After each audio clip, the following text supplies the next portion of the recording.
Welcome to the Jack Attack. I am your host, Jack Everett, and it is November 2019, the very month of Blade Runner.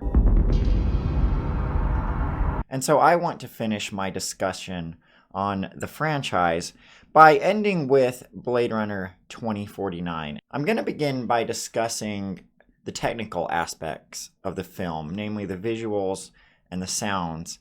Then I'm going to get into the characters and plot. So to start off with, Blade Runner 2049 looks amazing. When I first went to see the film, I almost expected to see the same kind of kipple landscape that we see in Blade Runner, and we don't. We see something very different. We see the farms outside of Los Angeles. It immediately establishes that Blade Runner 2049 is going to be its own film. And so we start out seeing this farm landscape, and it actually looks very amazing. You know, the first time I saw it, I was like, huh? This isn't Los Angeles.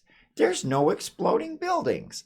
But then as I was watching it for a few seconds, I was like, this is quite good. And it has this soundtrack to complement it. The soundtrack of Blade Runner is also its own thing. The soundtrack of Blade Runner borrows from the Vangelis soundtrack, but at the same time, it's its own thing. Now, one problem I have with the visual design of Blade Runner is the world just feels empty. In Blade Runner, you saw crowded streets all the time. In Blade Runner 2049, there's only a few scenes with crowded streets. And they're kind of there to say, yeah, the population's there, but a lot of Blade Runner feels empty. Everyone remembers where they were at the blackout. You? But the main takeaway from Blade Runner 2049 is really every scene looks amazing. Every scene is picturesque. I mean, really every shot is picturesque in some way or other. You have the farms at the beginning, then you get into the city, then you get into the Wallace Corporation. You also have, I don't know, it's out in the Kipple scene. You have this out in the Kipple scene, which I'm going to get into that one in the plot too. But, there's a lot of different sets besides the city that you get to see throughout this film. And I mean, even the end just takes place like in the water. And it still looks amazing. I mean, it's just water, but like they just shot it correctly. So it looks really good all the way around. The one thing that's memorable, and I'm not saying that this is bad, but it's weirdly memorable, is there's this whom sound all over the place. I mean, it's used right at the beginning. It comes up all the time. It's very interesting.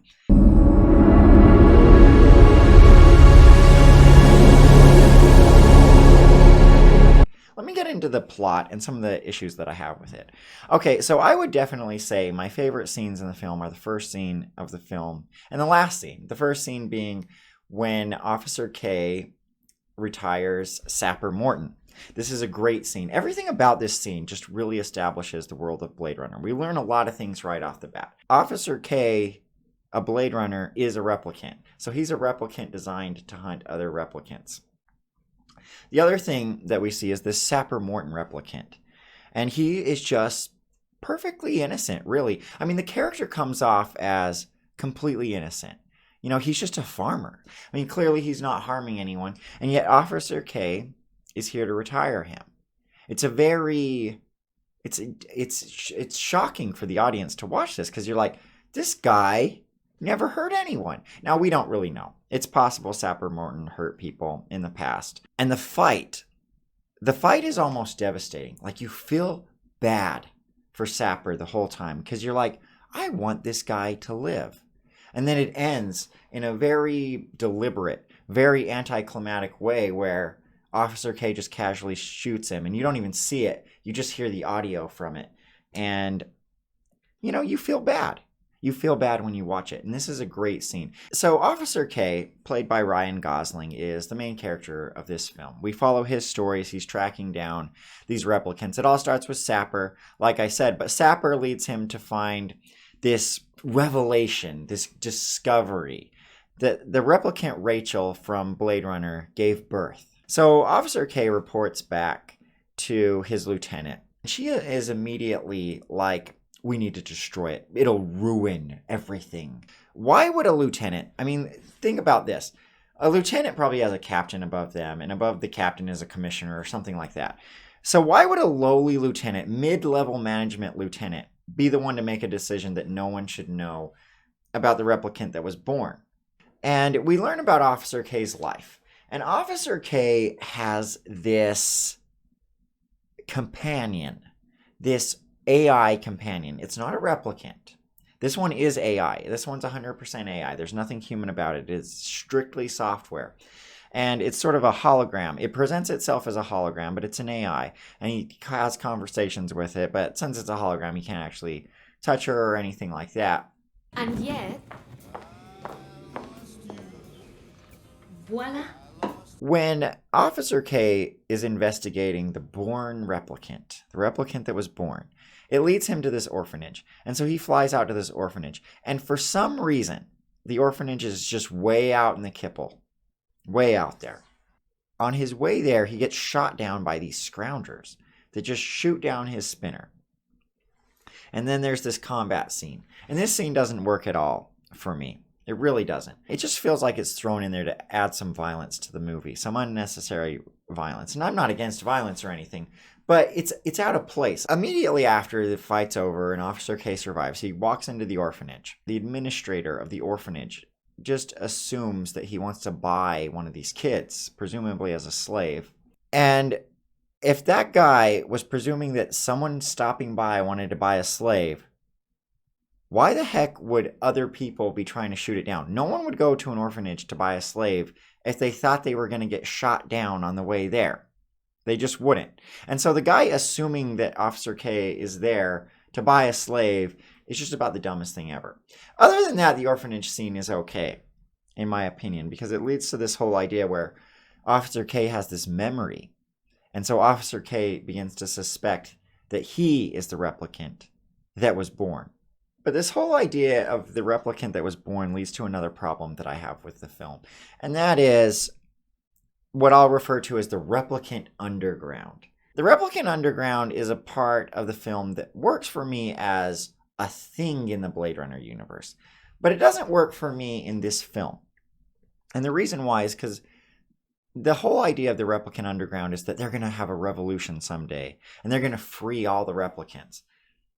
But then that has nothing to do with the plot of this film. It never pays out. It doesn't contribute to the film. It's just a world building thing that's unnecessary in the context of this film. But it does lead to one of my favorite lines in the movie, because Officer K has been suspecting that he's the replicant that was born. And then he finds out from the replicant underground that he's not. That it's not even a man, it's a woman. The replicant that was born was a woman. And he's all disappointed. The leader of the replicant underground says this really great line. We all wish it was us. That's why we believe. Every replicant wishes they were the special one. They were the unique one. And the reason I like this line is because it speaks to reality. I mean, the reality is most human beings are not important at all. Most people will never contribute anything to the overall world. They might contribute some stuff to their own family and to their friends, but they're not going to make a difference. I mean, the fact of the matter is, if you took most people out of the world and just replaced them with different people, the history of the world would have happened exactly the same. And that's kind of the idea that's presented here, is Officer K thought he was special and then he found out he's not. And it's something that really every human eventually realizes. So Wallace is kind of the Tyrell of the film. He has a minor role in the film. He's the leader of Wallace Corporation. And Wallace Corporation is sort of what became of Tyrell Corporation. Wallace Corporation is the corporation that manufactures the replicants. And Wallace Corporation, and Wallace in particular, wants to create a replicant that can reproduce. The problem I have is with Wallace himself. All right, Wallace is sociopathic, more so than Tyrell. Tyrell was a sociopath, but Tyrell was still very business oriented. Tyrell was all about the investor value of the company. Wallace is just, he's beyond sociopathic. He's psychotic. He's weird. He's strange. He behaves oddly. Every leap of civilization was built off the back of a disposable workforce. We lost our stomach for slaves, unless engineered. But I can only make so many. I mean, the fact of the matter is, with how weird Wallace is, nobody would want to work for him. Wallace is your cartoon villain. And that's the problem I have with Wallace. Is he's more of a cartoon character type villain than he is your realistic business leader. So he feels out of place in the film of Blade Runner. He feels like he belongs in a comic book, not in a film that's meant to represent a gritty future. So the last character I want to talk about is Love. She is a replicant created and nurtured specifically by Wallace to do his bidding. And she is evil, I guess, is the best way to put it. She is a realistic character, and she is the evil character of the film. She's the antagonist of the film. And she just has this animosity towards everything. You can always tell by the look on her face that she hates everyone and everything. She hates humans. She hates replicants. She hates everyone. She would just rather have everyone dead. And she probably hates herself too, is what I suspect. But her programming, her design makes her have to obey Wallace. I think she hates Wallace most of all. You tiny thing. In the face of the fabulous new, your only thought is to kill it? I'll say this, she's not a Roy Batty. Roy Batty's a character you empathize with. Roy Batty's a character that you want to win. Love, you fear her as you're watching the film. You know, you don't root for her per se. You fear her. You fear what she's capable of.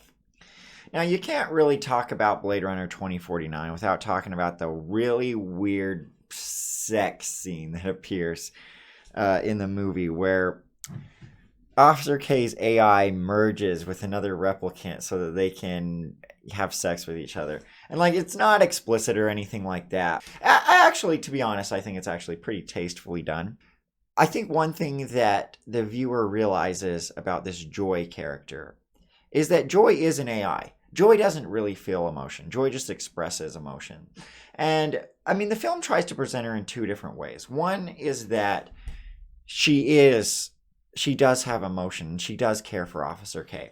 But at the same time, there's hints in the film that say, no, she's just an AI and she just follows her programming. There's one part where she says to Officer K how much she enjoys being with him. And he says, you don't have to say that, because he knows it's just her programming. At one point, Officer K gets this transmitter for her so that she can go anywhere. She's not limited to the projection device in his apartment. He can carry her around because he has this portable projection device.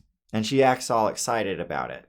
But really, I think the viewer looks at it and they're like, well, yeah, it's programmed to act excited to get you to want to buy more products related to this Joy device.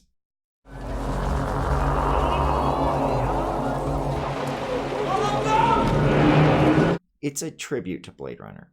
It pays compliments in so many ways. They're all really subtle. So it's never in your face a compliment to Blade Runner. It's all very subtle and it all works for the film. I mean, one example of this is when Love attacks the police lieutenant. She crushes this glass into her hand. And that is very reminiscent, very much a tribute to when Roy crushes Tyrell's head. I mean, it's done differently, and the relationship between the characters isn't the same, but the intensity of that scene is very much the same. And another little tribute to Blade Runner is the Coca-Cola and Atari logos that appear in the film. Now, I don't know if Coca-Cola and Atari actually paid to have their names be in Blade Runner 2049. Coca-Cola might have, but I seriously doubt Atari did, since Atari's a brand name that's not even used anymore, really. And so just seeing the Atari logo there is this subtle tribute to Blade Runner. I don't even know if everyone would notice it. Blade Runner fans would notice it, of course, but a person that watching this film that doesn't really know much about Blade Runner wouldn't even notice it. And so the film is just full of these little tributes, and I appreciate that. So that's my thoughts on Blade Runner 2049. If you have seen the film, what are your thoughts on it? Let me know. Let me know if you like it more than Blade Runner. Let me know if my opinions on this film are stupid in some way. I want to know these things. So anyway, this has been The Jack Attack. I'm Jack Everett. Thanks for watching.